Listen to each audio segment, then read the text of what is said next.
भारत राष्ट्र समिति यानी बीआरएस की वरिष्ठ नेता और पार्टी संस्थापक के चंद्रशेखर राव की बेटी के कविता इन दिनों जबरदस्त राजनीतिक उथल-पुथल और पारिवारिक खींचतान के बीच आ गई हैं। पार्टी से निलंबन की कार्रवाई के ठीक एक दिन बाद उन्होंने प्रेस कॉन्फ्रेंस कर न सिर्फ पार्टी की प्राथमिक सदस्यता से खुद को अलग करने का ऐलान किया, बल्कि बीआरएस के शीर्ष नेतृत्व और खासकर अपने ही परिवार पर गंभीर आरोप भी लगाए। प्रेस कॉन्फ्रेंस के दौरान कविता बेहद भावुक हो गई और अपनी आंखों में आंसू लिए उन्होंने कहा, ये सब कुछ कलवा कुंटला परिवार को तोड़ने और बीआरएस को बर्बाद करने की एक गहरी साजिश का हिस्सा है। कविता का गुस्सा सिर्फ पार्टी के निलंबन आदेश पर नहीं था, बल्कि उन्होंने आरोप लगाया कि उन्हें पार्टी से बाहर करवाने के पीछे उनके अपने ही चचेरे भाई टी हरीश राव और संतोष कुमार का हाथ है। उन्होंने सीधे तौर पर इन दोनों नेताओं पर उनके खिलाफ साजिश रचने का आरोप लगाया। कविता ने बेहद भावुक लहजे में अपने पिता, पार्टी के अध्यक्ष और पूर्व मुख्यमंत्री केसीआर से सवाल पूछा कि आखिर वो इस पूरे मामले में किसके साथ खड़े हैं, अपनी बेटी के साथ या उन पार्टी नेताओं के साथ जो परिवार के भीतर ही अलग अलग खेमे बनाकर पार्टी को अंदर से खोखला कर रहे हैं।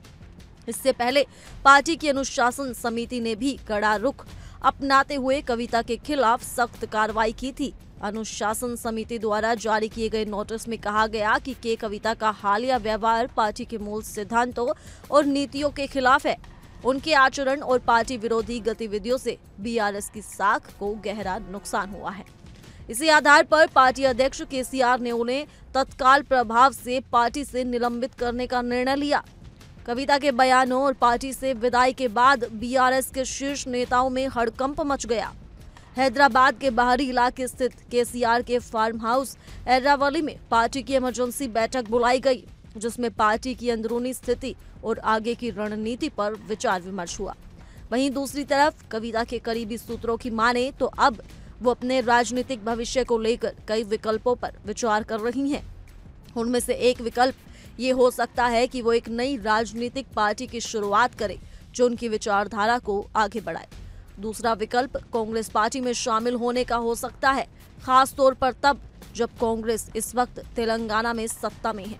तीसरा और सबसे सरल विकल्प ये माना जा रहा है कि वो अपने भाई केटी रामा राव के नेतृत्व को स्वीकार कर पार्टी में वापसी का रास्ता तलाशे। लेकिन पारिवारिक तनाव को देखते हुए यह आसान नहीं लगता। इस पूरे विवाद की जड़ें अप्रैल 2025 से ही देखी जा सकती हैं। बीआरएस के महाधिवेशन के बाद पार्टी के अंदर मतभेद खुलकर सामने आने लगे थे।